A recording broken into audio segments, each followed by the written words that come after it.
Narinig natin sa ating binasang ebanghelyo ang maliwanag na warning para sa atin ng ating Panginoong Hesukristo. Take care to guard against all greed. Iwasan daw natin ang kasakiman sapagkat ang kasakiman ay delicates nga naman.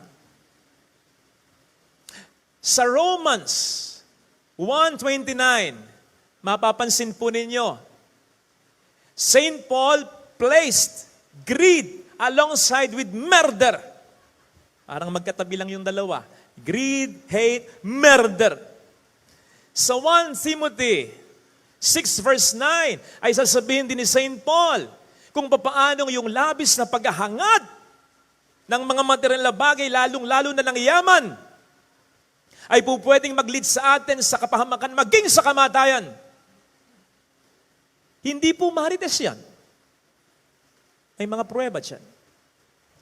Hindi nga ba't greed, kasakiman ang dahilan kung bakit si Satanas ay naging si Satanas? Hindi nga ba't greed, kasakiman ang dahilan kung bakit nagkasala si Eva at si Adan? Hindi nga ba't greed, kasakiman ang dahilan kung bakit pinatay ni Cain si Abel? Kung bakit pinatay din ni Ahab, ni Jezebel, si Naboth upang mapasa kanila ang kanyang ubasan? Kung bakit dahil din sa kasakiman, nagkasala si Haring David. Nahalo niya. Nahumantong pa sa pagpapatay sa asawa ni Bathsheba. Kasakiman din ang dahilan kung bakit nagpapatay si Herodes ng napakaraming mga bata nung kanyang kapanahunan. Kasakiman din ang dahilan kung bakit ipinagkanulo ni Judas si Kristo. Come on! Mula noon hanggang ngayon, sinisigurado ko po sa inyo, kasakiman ang isa sa pinakapunot dulo ng paghihirap, broken relationships, walang pagkakontento ng tao, kamatayan sa buhay na ito. Kung bakit hindi tayo natututo? Ano? Ayaw nating maniwala kay Kristo? Alam po ba ninyo na majority sa mga teachings of our Lord Jesus Christ ay about riches? Hindi ba tayo naniniwala sa mga karanasan ng ibang tao? O baka denial pa tayo na kung minsan biktima na tayo nito, baka sakim na rin tayo, Father? Anong sakim? Let me help you. Sakim ka na kung wala kang iniisip araw-araw, napapaginipan mo pa yung pera. Sakim ka na kung nakararaos ka naman kahit papaano araw-araw pero hindi ka nagpapasalamat sa Diyos sa tuwing ikay magdarasal. Lagi ka pang humihingi, hindi ka man lang makapagpasalamat, puro ka pa reklamo. Sakim ka na kung ninanais mo pa yung meron yung iba na meron ka na naman, sobra-sobra na. At kahit na mawala sa iyo yung hinahangad mo mula sa iba, okay ka na. Pero yung sa kanila, kailangan nila. Yan ay sa kaso ng mga division sa mana. Marami ka na.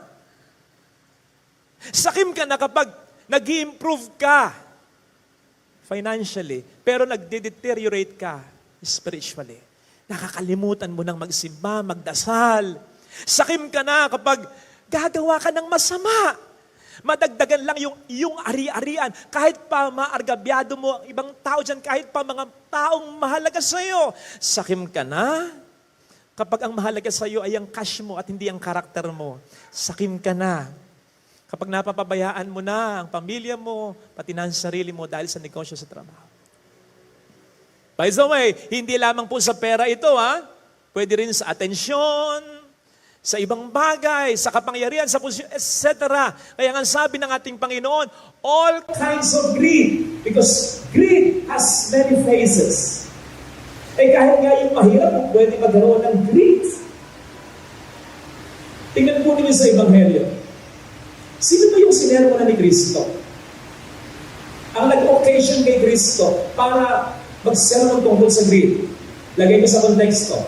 Nangangaral siya about love, about the kingdom of God. Ang daming mga values na pinapangaral si Kristo. All of a sudden, someone stood up from the crowd. Sabi, Panginoon, sabihin mo nga sa kapatid ko, i-divide na yung mana ko, bigay na sa akin yung mana ko. Parang ganito, nagsisermon ako ng ganito. Ang ganda ng pinag-uusapan natin. Biglang may tatayo, Father, Punta ka nga sa amin, sabihin mo sa magulang ko, ibigay na yung mana ko. Ano kinalaman ko sa mana ninyo? Hindi ang punto dito, mahalaga yung pinag-uusapan. Kingdom of God, about generosity, baka about forgiveness. Bigla kang sisingit, ang ilalagay mo sa topic, pera. Mahalaga ba yung pera? Mas mahalaga ba yung pera kaysa mga gintintong aral na sinasabi ng Panginoon? Kaya siya sinermonan eh. Hindi yung allegedly, yung nag-hold ng mana niya. Kundi siya. Kaya po pwedeng, kahit gipit ka sa pera, po pwedeng sa mata ng Diyos, sakim ka. Ang problema sa atin, nahirati tayo, ito yung sinasabi sa atin ng mga commercial. Kung magkakaroon ka lang nito, magiging masaya ka. O di ba ganyan tayo eh? Pag nakabili ko ng sasakyang yan, magiging masaya na ako. Kapag napagawa ko yung bahay na ganito, magiging masaya na ako. Kapag nabili ko yung bag na yan, ako, magiging masaya na ako. Iipon ako. Kapag napangasawa ko yan, magiging masaya na ako. Naging masaya ka nga bang totoo? Huwag na nating pag-usapan yung bahay, yung car, yung bag, o kahit anong gamit. Pag-usapan na lang natin, yung asawa mo, naging masaya ka ba? Parang hindi ka naman masaya. Kaya pala, dati, ang pinakamalakas na uminom, tagay pa, party-party, yung biyanan mong lalaki. Yung pinakamalakas sumalakak, sayang-saya, yung biyanan mong babae. Yung pinakaganadong magsayaw, yung kapatid ng asawa mo, sa reception ng kasal ninyo, natatandaan mo? Bakit? Bakit sila ang pinakamasaya? Kasi wala na pala silang problema na ipasa na nila sa iyo. Joke. Pero yung bang having much, having more, accumulating many things, or just entering into these relations, will those things truly make us happy? Ano sabi ni Jim Carrey? Unspoken. Hindi yun. Sabi ni Jim Carrey, I think everybody should get rich, should be famous, should be able to do whatever they wanted, whatever they ever dreamed of, so that everyone will realize it is not the answer. Huwag na tayo lumayo sa first reading na lang. Anong sabi dito? Vanity of vanities. Ito ay Hebrew way of exaggerating things para mag-gets natin yung message. Para bang sinasabi, ano yung holiest place? Yung Holy of Holies. Yung pinakamatinding hari, yung King of Kings. Pag sinabing vanity of vanities, walang kwenta! O yung kasukdulan ng walang kwenta. Yun ang ibig sabihin ng vanity of vanities. Sino ang nagsulat nito? According to the tradition, si Solomon. Ano ang pinatutungkulan ni Solomon sa vanity of vanities? Lahat ng bagay. Pero, pinakauna, alam nyo kung ano? Isa-isahin natin. Kayamanan. Remember, si Solomon ang isa sa pinaka-naging mayaman sa sandaigdigan. So much so, na yung mga silver sa Jerusalem dati, nung kanyang kapanahunan, parang mga alikabok na lang. Ganon siya kayaman. Ano pa yung vanity of vanities para sa kanya? Karunungan. Remember, yun ang hiningi niya sa Diyos. Give me wisdom. Pero para sa kanya, kahit napakatalino niya, wala pa rin kwenta yan. Ano pa yung vanity of vanities? Asawa. Remember, siya ang pinakaunang lover boy. 700 ang asawa, 300 may mga eskapetse pa. Idol! Joke lang. Pero anong sabi niya? Walang kwenta. Don't get it wrong. Hindi sinasabi ni Solomon, hindi sinasabi ng Panginoon, huwag ka nang magtrabaho. Huwag ka nang mag-ipon, huwag ka nang magnegosyo, huwag ka nang mag-aral ng mabuti, huwag mo nang abutin ang mga pangarap mo sa buhay, huwag ka nang lumagay sa isang magandang relasyon. Hindi yun. Ang sinasabi dito, blessings ang lahat ng yan, lalong-lalo na sa mabuting paraan na nakukuha at pinagsisikapan din naman. Kaya lang, hindi dapat mawala ang pinaka-source ng lahat ng yan sa picture o sa larawan. Ang Diyos. Kaya nga ano ang title ng talinghaga? The Parable of the Rich Fool. Bakit rich fool? Ang Diyos ang nagsabi. Ang nagsabi sa mayaman, tanga. Tanga ka. Bakit tanga? Hindi dahil bobo. Madiskarte ito. Kaya nga napalago yung negosyo. Hindi naman din ini-insinuate na ito ay gumawa ng kabalbalan sa ibang tao. Pwedeng talagang sikap ito. So bakit tanga in the eyes of God? Ang key dito ay yung karugtong ng sinabi ng ating Panginoon na warning. Take care to guard against all greed. For a man's life does not consist of his possessions, no matter how rich he is. Yun yung keywords. Ang ibig sabihin nun, ang buhay, gaano ka man kayaman, ay hindi lang dito. Saan mo dadalhin yan? Kung sosolohin mo lang, may kapwa ka, bakit hindi mo i-share yan? Yun ang madadala mo sa langit. Hindi yung mga na-acquire mo, kundi yung mga ibinigay mo. Kaya nga ang sabi ng Panginoon, gamitin mo ang yaman ng mundong ito sa pakikipagkaibigan. Ang makakount sa kabilang buhay, hindi yung mga narating mo, kundi yung mga narating ng ibang tao dahil sa tulong mo. Ang i-accept doon, hindi yung cash mo, kundi yung mabuting karakter mo. Ang papalakpakan sa kabila, sa walang hanggang buhay, ay hindi yung idea na ikaw ay pinaglingkuran ng maraming tao, kundi yung idea at katotohanang naglingkod ka sa maraming tao, lalong-lalo na sa mga nangangailangan. Yun ang dapat mong pakaisipin. Hindi lamang niya naisip o hindi naisip na may kabilang buhay eh. Kaya hindi niya naisip na may kabilang buhay, ang focus niya sarili lang niya eh. Kahit ang Diyos hindi niya naalala. Ano ang sabi sa Psalm 14 verse 1? The fool has said in his heart, there is no God above. Hindi naman sinabing tahasan nung mayaman sa Ebanghelyo, walang Diyos. Pero sa kanyang ugali, sa kanyang attitude, sa mga salitang binigkas niya, yaman ko, ari-arian ko, kamalig ko, magsasaya na lang ako, puro ako, akin ko. Sentro ang sarili. Wala siyang Diyos kundi ang sarili niya. O hindi ba't katangahan yan? Kasi gaano ka man kayaman, sasabihin ng Panginoon sa iyo in time. Kala mo Diyos ka, ako ang Diyos. Kahit gusto mong extend pa ang buhay mo, kung ayaw ko may magagawa ka, I call the shots, hindi ikaw. Saan mo dadalhin yan, mga yan? Not just that. Wala namang masama, be merry, eat, drink. Pero life is more than that. Yes, magiging masaya ka. Ito yun o.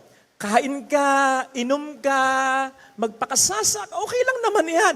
Pero kapag ang buhay mo at ang kaligayahan mo ay dyan lang, marami kang mamimiss na mas mga magaganda at malalim, mas fulfilling na kagaligayahan. Sa pagkatandaan natin, ang tunay na kaligayahan ay hindi maibibigay ng material na yaman. Kaya nga sinasabi, upang gusto mo na maging mayamang totoo, dapat meron ka ng mga bagay na hindi nabibili ng pera. Totoo naman eh. Pag mayaman ka, makakabili ka ng masarap na inumin at pagkain, pero hindi automatic na makabibili ka ng kalusugan. Makabibili ka, halimbawa, ng mga magagandang aparato, pati ospital bilhin mo, pati doktor bilhin mo, pero hindi mo madudugtungan ang buhay mo. Si Michael Jackson, napakaraming doktor. Higit 30, araw-araw tinitingnan siya. Kahit yung kakainin niya, mina-microscope pa para matiyak. Tatanda siya na 150 years old. Namatay siya 50 years old. Diba? Walang nagawa yung mga malalaking ospital at magagaling na doktor sa Amerika. Walang nagawa yung pera niya. Pwede kang bumili ng mamahaling relo, pero pag oras mo na, hindi ka makabibili ng time sa mundong ito. Pwede kang makabili, mayaman ka, mga acquaintances lang, pero hindi ka pwedeng bumili automatically ng tunay na kaibigan. Pwede kang makabili ng mga makakasama kung minsan sa iba may involved na pagtatalik pa, pero hindi ka pwedeng bumili ng tunay na pagmamahal. Pwede kang makabili ng posisyon mo sa kahit anong samahan. Pero hindi ka makabibili ng satisfaction. Alam mong pinaghirapan mo yung narating mong yan. Pwede ka makabili ng serbisyo ng ibang tao, pero hindi automatic ng loyalty ng mga taong ito. Pwede kang makabili ng mga bonggang-bonggang bagay, pero hindi ng kakontentuhan. Kahit sa mga simpleng bagay, pwede kang bumili ng panlabas na kagandahan, pero hindi ng panloob na kagandahan. Ng panlabas na kaligayahan, pero hindi yung mas malalim na kaligayahan kahit may mga problemang nararanasan. Pwede kang bumili ng bahay, pero hindi ka automatic makakabili kahit gaano kaganda ang bahay mo, kahit gaano karami ang pera mo, hindi ka makabibili automatic ng isang tahanan. Pwede kang bumili ng maraming bagay na pwedeng ikasaya ng asawa mo, ng mga anak mo, pero hindi automatic magiging faithful ito sa iyo, yung asawa mo, at irerespeto ka at aalagaan ka hanggang katandaan mo, hanggang kamatayan mo ng mga anak mo. Hindi garantiya ang pera mo. Yan sabi ng Panginoon sa Matthew 6 verse 20, mag-impo kayo ng kayamanan sa langit. Kasi may mga pangangailangan tayo sa daigdig. Mag-withdraw ka sa bangko sa daigdig. O yun, kailangan mong pagkain. Ayun. Kailangan mong paaral. Ayun. Magandang nag-iipon. Hindi sinasabing huwag kang mag-iipon. Pero tandaan mo, may mga mas mahalaga tayong pangangailangan sa mundo. Ang paghuhugutan mo, hindi yung bangko dito ang inipon mo, yung pera mo, kundi yung matters of God na sa langit, sa barn sa langit, sa bangko sa langit, yun ang ibibigay ng Diyos sa iyo sa kabilang buhay at habang nabubuhay ka dito. Father Fidel, gusto mo ng contentment? Ayan. Father Fidel, gusto mo ng happiness? Ayan. Father Fidel, nag-impo ka naman ng pakikisama sa mga tao? Okay, sige, paggagawa natin ang simbahan mo? Ayan. Father Fidel, nag-impo ka naman ng pagmamahal sa pamilya mo? O sige, alagaan ko pamilya mo? Yun, hindi mo makukuha sa pera yun. Let me end with this. I was blessed na na-invite ako ng isang pamilya. Noong una tumanggi kasi ko, hindi ko naman din kakilala. Pero sa kakapilit ng isang anak, pumunta na rin ako. To cut the story short, namatay po yung ginang sa pamilya, yung misis, at yung nanay ng 3 anak nila. Okay na po yung mga anak, okay na sila. Blessed ako kasi napakabuting pamilya. Malapit sa Diyos, maraming tinutulungan mga simbahan at pare. Ang daming mga kaibigan na mabubuting tao rin naman. Tumutulong sa mga nangangailangan base sa aking mga nababalitaan. Napakasimple. Hindi ka maiilang kahit mayaman. At napaka-close nila, ha? Ang sabi nung isang anak, Father, lumalabas kami madalas bilang pamilya. Pero kapag kulang ang isa, hindi kami natutuloy. Kaya mauobliga ka na sumama. So ganun sila ka-close. Tapos kapag peace be with you, lahat, nagkikiss. Yan, lahat. Tatay, hinahalikan. Yung mga magkakapatid, kahit lalaki sa lalaki, naghalikan dito sa chick. Kahit yung mga magbilas. Ganun sila ka-close. Ganun sila ka-close. Ang gusto kong ikwento ay ito, nung namatay na nga, yung babae, nagsalita yung lalaki, yung asawa. Ang sabi ng asawa ganito, with all honesty, kitang-kita mo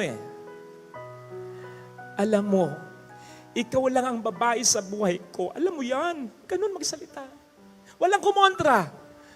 Yung iba mga kabataan, ikakasal pa lang, kailanman hindi kita pagtataksilan. Sabi ng mga abay, wow! Ito talaga, genuine. Mararamdaman mo. Wala akong minalik. Mga misis, di ba? Yan palang kayamanan na, yung alam mong ikaw lang ang babae sa buhay at sa puso ng mister mo. Yan palang kayamanan na. Mga anak, yan palang kayamanan na yung tatay mo talagang minamahal ang nanay mo. Yan palang kayamanan na. Ito na, nagsalita na yung mga anak. Isama na natin yung mga apo kasi marami sila Alam po ninyo kapag nakikinig tayo sa eulogy, I guess you'll agree with me. Pag maraming nagsasalita, mainip ka na Bakit?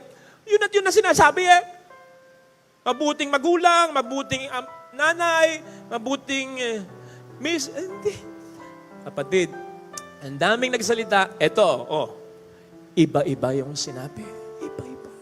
Ang daming mga magandang alaala. Wala yatang naulit eh. Kaya nagka-interest talaga akong makinig sa kanila.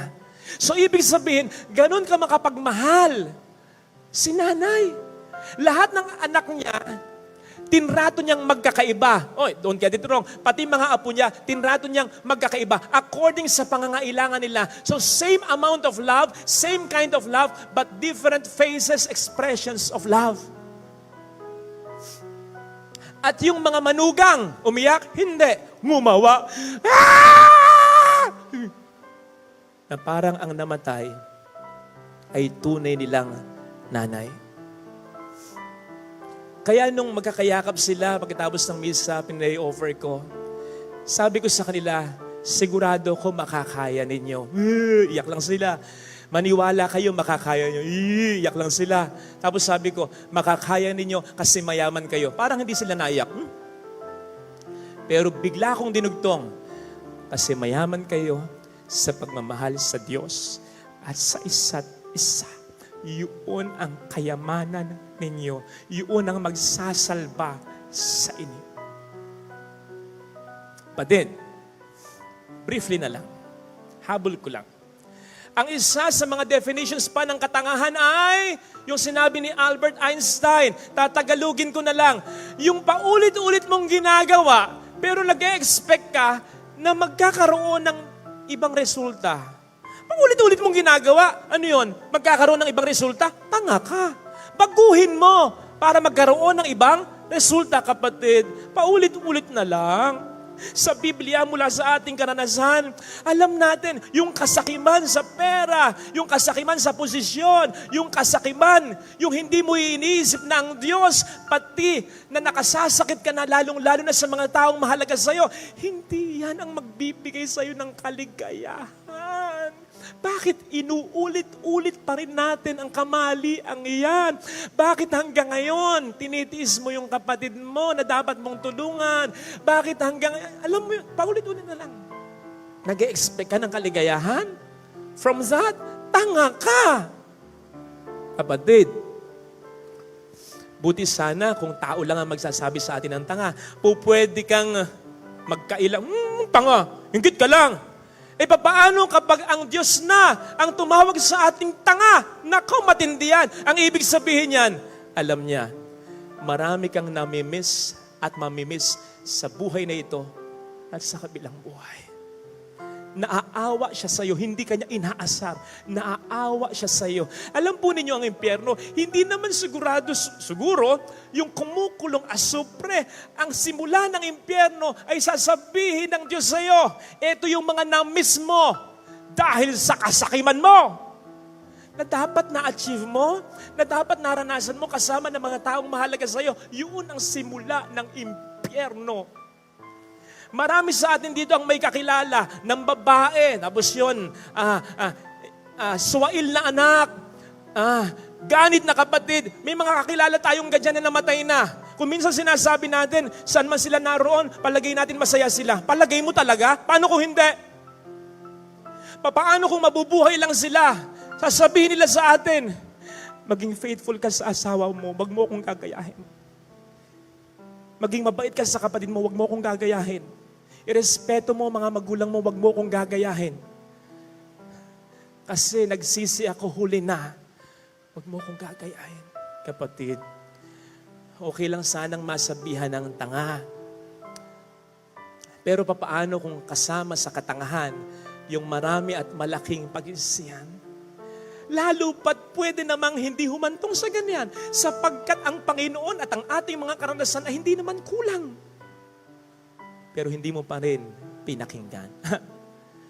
Walang dahilan sa katangahan na ganyan.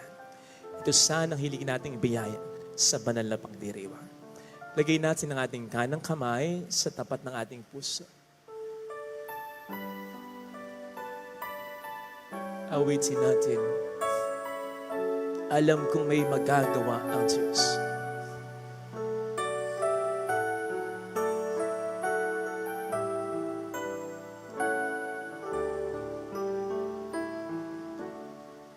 Alam kong may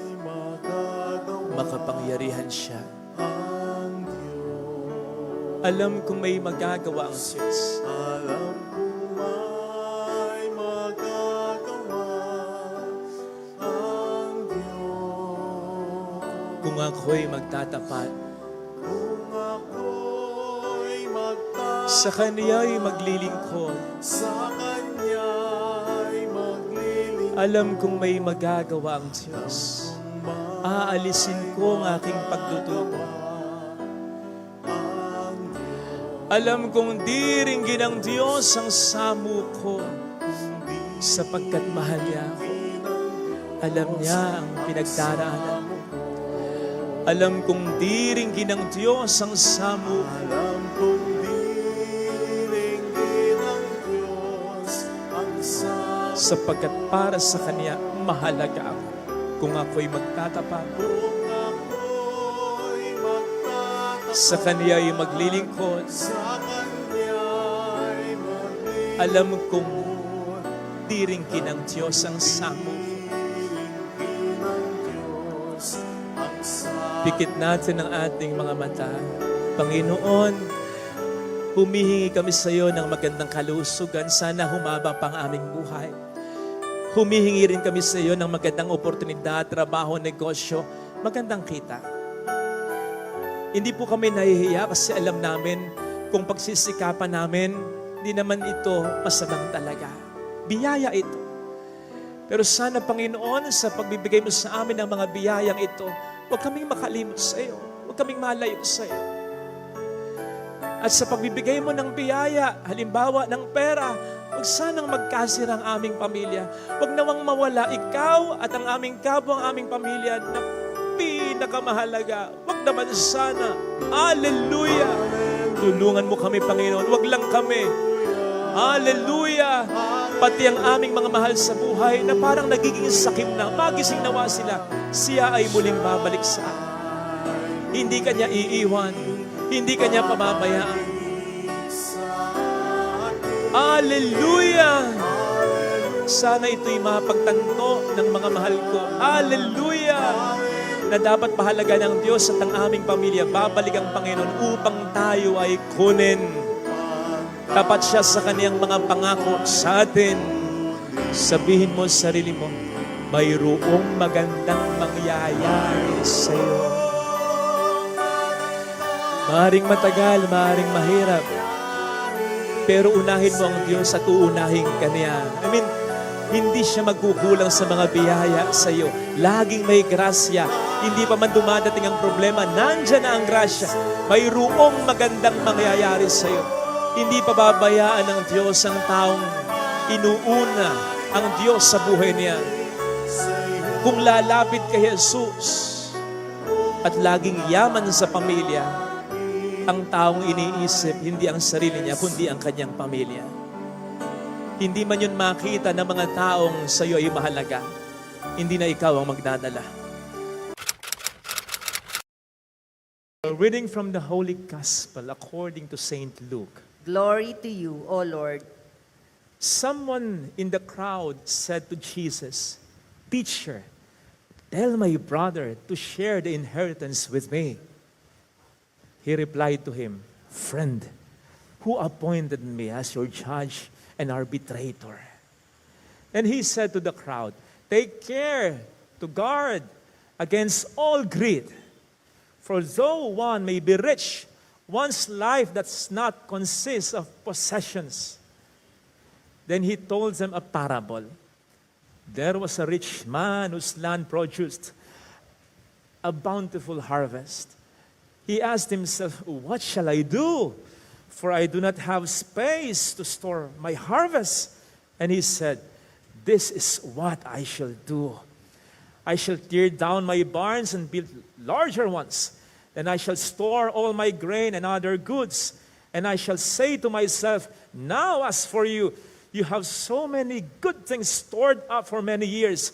Rest, eat, drink, and be merry."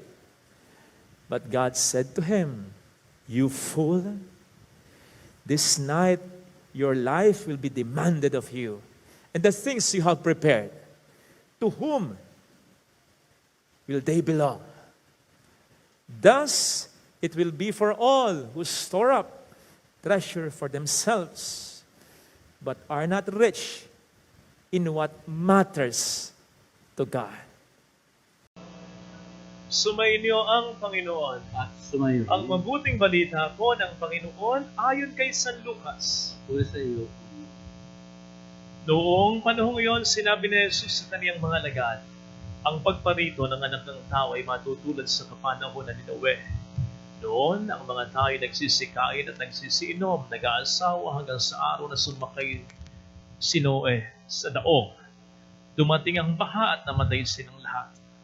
Gayun din noong panahon ni Lot, ang mga tao ay nagsisikain, nagsisiinom, namimili at nagbibili, nagtatanim at nagtatayo ng bahay. Ngunit ng araw na umalis si Lot sa Sodoma, umulan ng apoy at asupre at natubok silang lahat. Gayun din ang pagdating ng anak ng tao. Sa araw na iyon, ang nasa bubungan ay huwag nang bumaba upang kunin ang kanyang mga ari-arian sa loob ng bahay. Ang nasa bukid ay huwag nang umuwi. Alalahanin ninyo ang nangyari sa asawa ni Lot. Ang sino mang magsikap na iligtas ang kanyang buhay ay mawawalan nito. Ngunit ang sino mang mawala ng kanyang buhay ay siyang makapagliligtas nito. Sinasabi ko sa inyo, may dalawang lalaking natutulog sa isang higaan. Sa gabing iyon, kukunin ang isa at iiwan ang isa. May dalawang babaeng magkasamang gumigiling. Kukunin ang isa at iiwan ang isa. May dalawang lalaking gumagawa sa bukid. Kukunin ang isa at iiwanan ang isa. Saan po, Panginoon? Tanong ng kaniyang mga alagad, sumagot siya. Kung saan naroon ang mga bangkay, doon naman nagkakatipon ang mga buitre. Mga kapatid, ang mabuting balita ng Panginoon. Pinupuri ka namin, Panginoong Jesucristo. Magandang gabi po sa inyong lahat. Ano sa palagay ninyo ang mararamdaman ninyo kapag alam mong mas magaling ka, mas matalino ka, at hamak na malinis ang intention mo kaysa sa iba. Pero, iba ang pinili at hindi ikaw. Alam mong mas effective, mas mainam ang iyong produkto, pero dahil mas magaling ang promotion niya, yung kanyang napansin at hindi yun sa'yo. Alam mong mas competent ka, mas qualified ka sa ina-applyan mong posisyon o trabaho, pero dahil mas may backer siya, siyang napili at hindi ka. Alam mong ikaw ang karapat-dapat sa pwesto ng ikay kumandidato, pero mas may pera siya at ang pinili ng tao ay yung pera niya at hindi ikaw. Alam mong kung ikukumpara sa iba na sa tingin mo'y lulukuhin lang siya, dalisay, pusilak ang intensyon mo. Kaya lang hindi ka kagwapuhan, hindi ka kagandahan, kaya ang pinili ay siya at di ikaw. Anong mararamdaman mo? Masakit yung... Tama na masakit ang maloko, pero masakit din yung alam mong may ibibigay ka, alam mong wala kang intensyong manloko, pero hindi ikaw pinapahalagaan, pinipili ng tao. Kaya nga kapag tayo naloloko, madalas ang isa sa mga naiisip natin na expression ay, if I only knew, kung alam ko lang. Pero kapag tayo naman ang nasa sitwasyong ganyan, yun bang ikaw ang pinaka pero hindi ikaw ang pinahalagahan? Ang isa sa mga naiisip naman natin sa big expression ay, if you only knew, kung alam nyo lang. Pero pareho natin sinasabi yan ng may kalungkutan at panghihinaya. Buti na lang at sa Diyos ay hindi natin mararanasan yan. Oo. At yan ang makikita natin sa ating Ebanghelyong pagninilayan. Pansinin po ninyo yung detalye dito. Ano? Habang nagkakatipon ng mga tao, nagsisikain, nagsisinom, nag-aasawa, doon naman sumakay si Noe sa daong at saka umulan. Nang umulan, bumaha sa buong daigdig at nanlupig ang mga tao. Habang ang mga tao naman sa kapanahunan ni Lot ay nagsisikain, umiinom, namimili, nagbibili, nagtatanim at nagtatayo ng bahay, sa udyok ng inspirasyon ng Diyos, umalis si Lot sa Sodoma, sa kaumulan ng asupre at natupok ang mga kababayan niya. Ang gusto kong makita niyong detalye po dito ay yung sa dinami-namin ng tao sa isang bayan o maging sa buong mundo, alam ng Diyos kung sino ang pasasakay niya sa daong. Alam niya kung sino lang. Alam niya kung sino ang paalisin niya upang maligtas sa pagkalupig ng iba. Alam niya. Alam niya kung sino ang para sa kanya. Oh, di ba yung sinasabi sa ating unang pagbasa, mag-ingat kayo sa mga taong antikristo. Sapagkat, bakit tayo pinag-iingat? Hindi natin alam kung sino. Maaring nakita na natin, maaring ang nasa harapan natin, maaring ang nasa tabi natin, hindi natin alam. May mga secret agent ang demonyo. O, hindi natin alam kung sino masama, kung sino mabuti. Pero ang Panginoon, tukoy niya. Para bang ikaw ay pupunta ng Starbucks at tukoy mo na agad kung anong tsaa o kape ang bibilin mo. Hindi mo na kinakailangan mamili pa. Parang ikaw ay nasa isang eat all you can. Alam mo na agad ang pupuntahan mo. Ang Panginoon ganun. Alam niya kung sino sa atin ang totoong sa Kanya. Yun din ang sinasabi. Sa mga susunod pang detalye, may dalawang lalaking magkatabi sa higaan, kukunin ng isa, iwan ng isa. May dalawang babaeng magkasamang gumigiling, kukunin ng isa, iwan ng isa. May dalawang lalaki na magkasama sa bukid, kukunin ng isa at iwan ng isa. Hindi na kinakailangan sabihin pa ng nakatakdang kunin, Lord, eto ako, mabuting tao ako. Hindi niya kinakailangan sabihin. Hindi niya kinakailangan mag-volunteer. Hindi rin kinakailangan manloko ng iiwanan at mag-pretend siya ng mabuting tao at sabihin, Panginoon, kasama mo ako dati, di ba? Uminom akong kasama mo, kumain akong kasama mo. It wouldn't matter.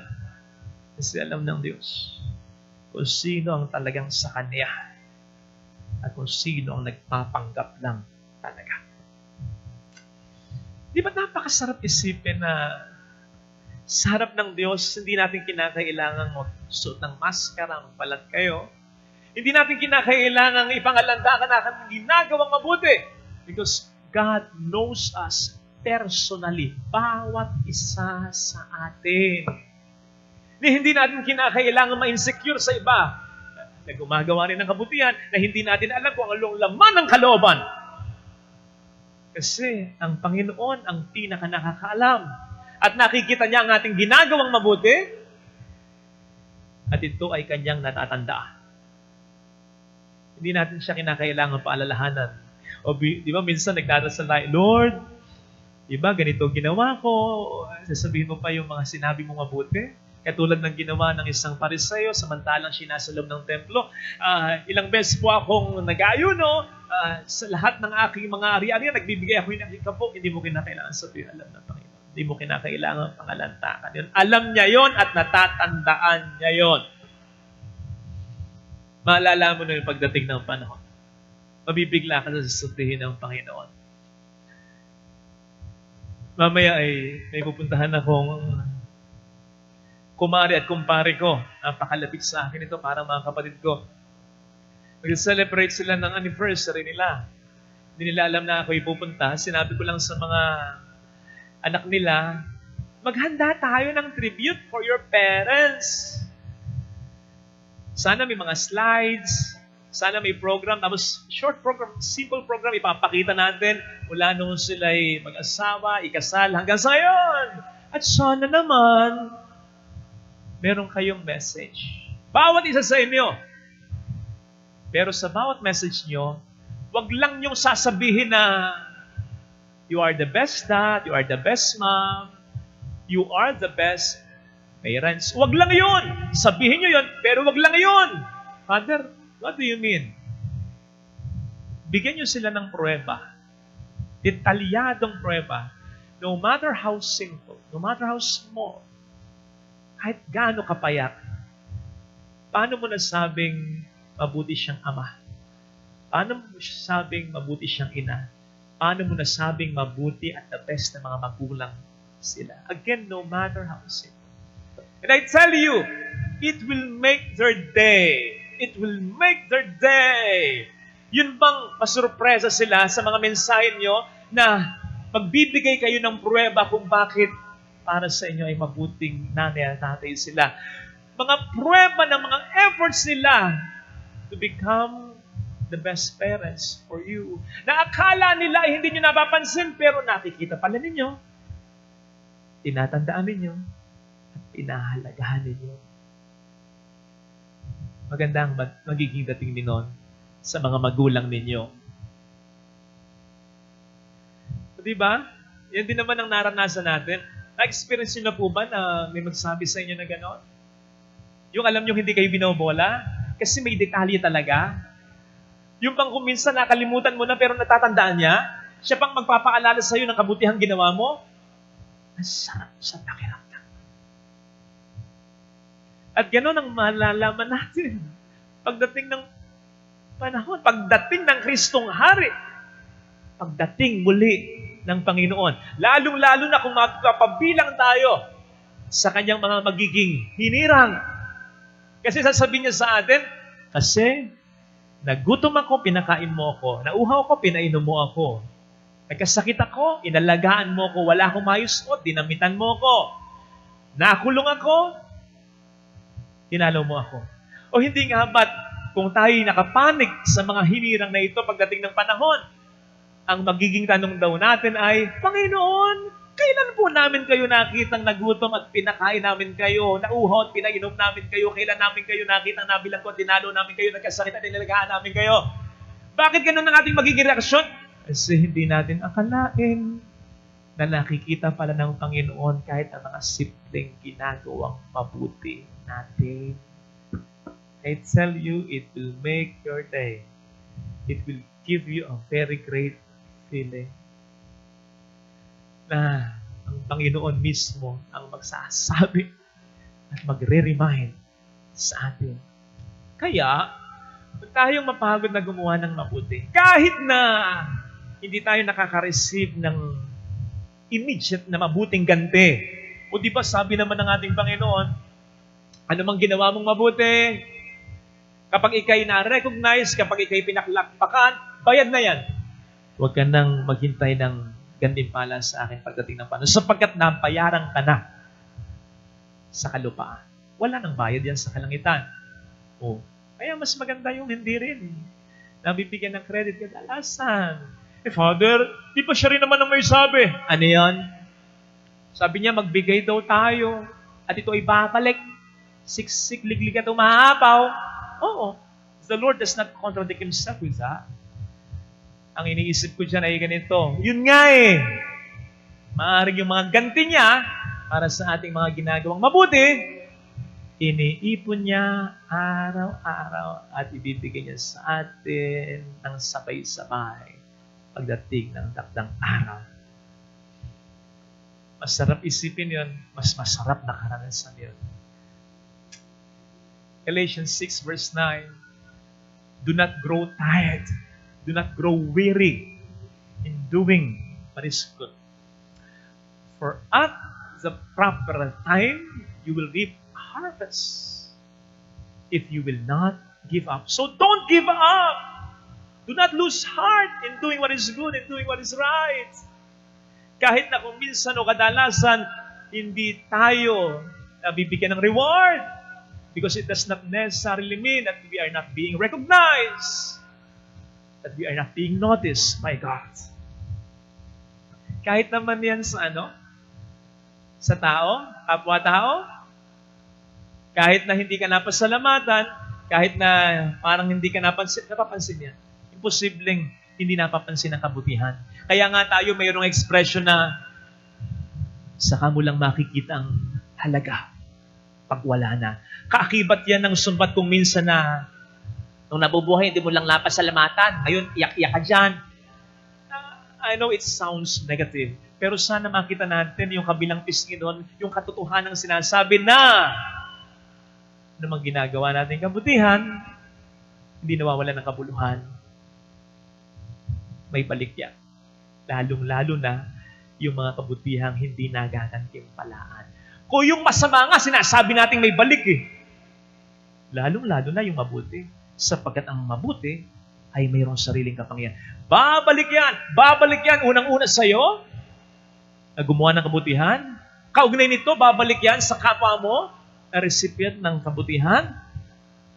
May add sa kapwa mo na hindi nagpahalaga sa kabutihan ginawa mo. Babalik yan sa kanila. Hindi po pwedeng hindi nila maramdaman, hindi po pwedeng hindi sila makonsensya. I repeat, ang kabutihan may sariling kapangyarihan. Bakit? Sa Diyos yan eh. Pero ang kabutihan na may sariling kapangyarihan, mentras hindi napapahalagaan, mentras hindi nagagantimpalaan, mas nagiging iba yun ang kapangyarihan niya. Para lang yung isang bagay na puputok. Pag pumuputok-putok, tak, asahan mo, hindi na masyadong malakas yung putok niya. Pero kapag hindi pumuputok, tahimik. Vulkan, hindi pumuputok, tahimik. Bang yan. Matindi dating niya. Ganon din ang kabutihan. Ang kabutihan na hindi laging nagagantimpalaan, tandaan mo, napakatindi ng kapangyarihan niya. May balik yan. Sa takdang panahon, pare-pareho natin yang mararamdaman. Mararamdaman mo, mararamdaman ng mga tao hindi nagpahalaga sa iyo. Balang araw, makikita nila ang iyong halaga.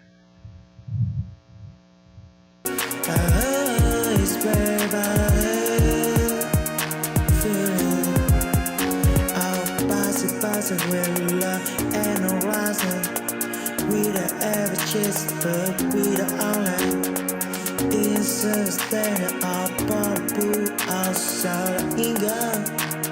It's a takeover and I'll keep out in the quiet. I'll stand she's but to got a spy of a look. Oh, show was better and break to blind. So go there, be sure.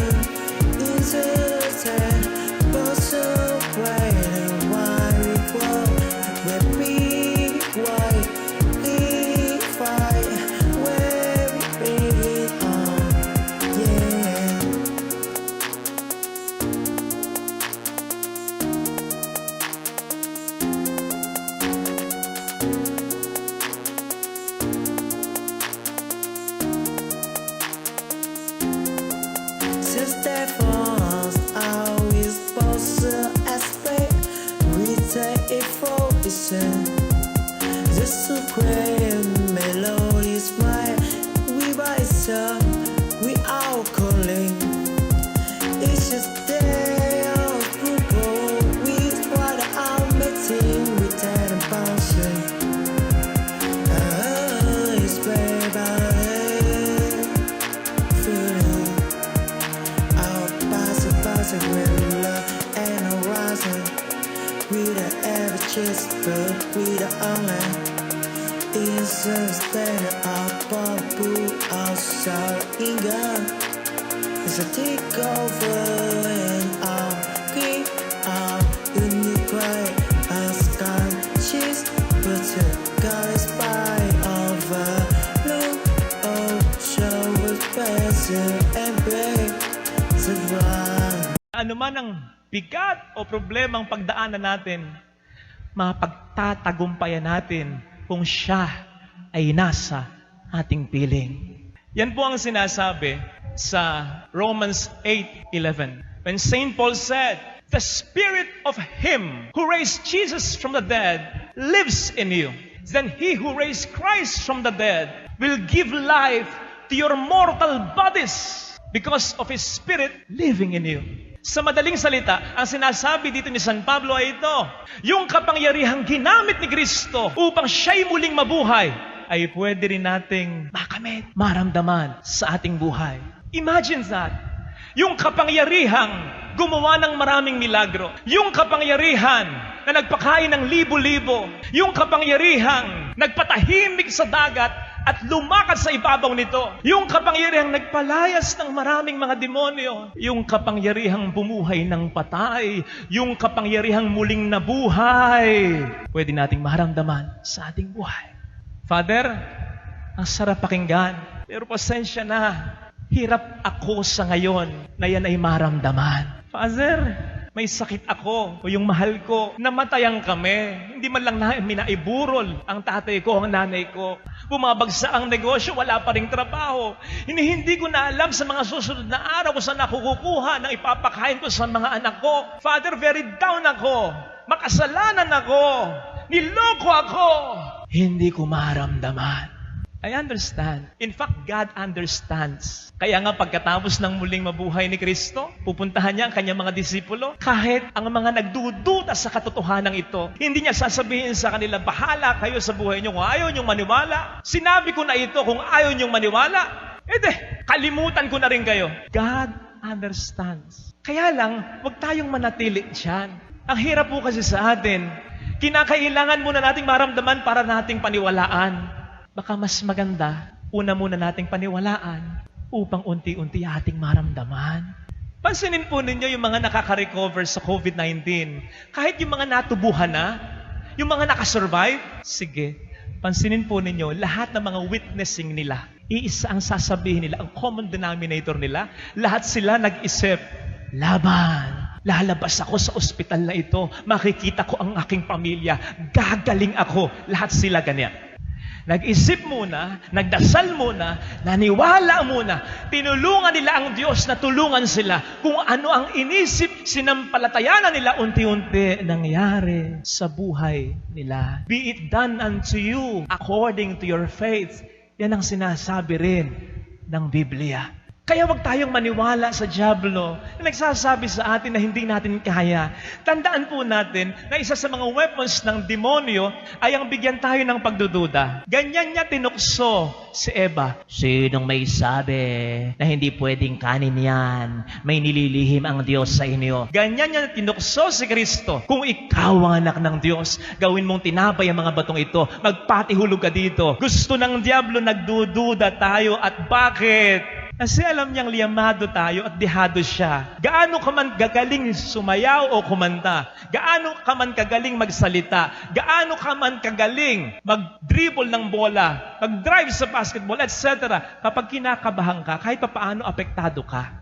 Hindi mo nakukuha at naibibigay ang 100% mong talaga. Yun ang gusto ng dyablo. Ang masira tayo. Kasi alam niya, sa tingin niya, liyamado tayo. Kapag tayo'y na kay Kristo, siya talaga ang dehado. Kaya isinasaksak niya ang pagdududa sa puso nating mga tao. Kasi alam niya, it will work to His advantage. Kapag nagdududa tayo, hindi natin na-maximize ang kapangyarihan ng Diyos na ibinibigay sa ating lahat kung tayo lamang ay lubusang maniniwala sa Kanya ng ganap. Kapatid, tayong mawala ng pag-asa, anuman ang ating problema. Hindi tayo nag-iisa. Maniwala kang nandyan siya. Kung yung hindi mo nakikitang corona, naniniwala ka. Father, kasi nakikita ko, nakamamatay. Yung kapangyarihan ni Kristo, bagamat hindi mo siya nakikita, nakita mo kung paano siya gumalaw dati hanggang ngayon sa iyong buhay. Pwede ka mas maniwala sa Kanya. Tama hindi nakikita, tama hindi nararamdaman. Pero alam po ninyo, nagpapasalamat ako. Kasi ang existence ng Diyos sa buhay natin ay hindi nakabatay sa feelings natin. Kasi kung nagkaganon, that would make Him changing. That would make Him fleeting. Ang existence ng Diyos sa buhay natin ay hindi, thanks be to God, nakasalalay sa feelings natin. Nakasalalay ito sa dakilang pagmamahal ng Diyos sa atin na hindi nagbabago. Dakilang pagmamahal, anuman ang ating maging kasalanan, dakilang pagmamahal na mas makapangyarihan, anuman ang ating problemang pagdaanan. Paniwalaan po natin yan, i-claim natin yan, na assure ang Kanyang pagmamahal ay mas lalo nating mararamdaman. Amen.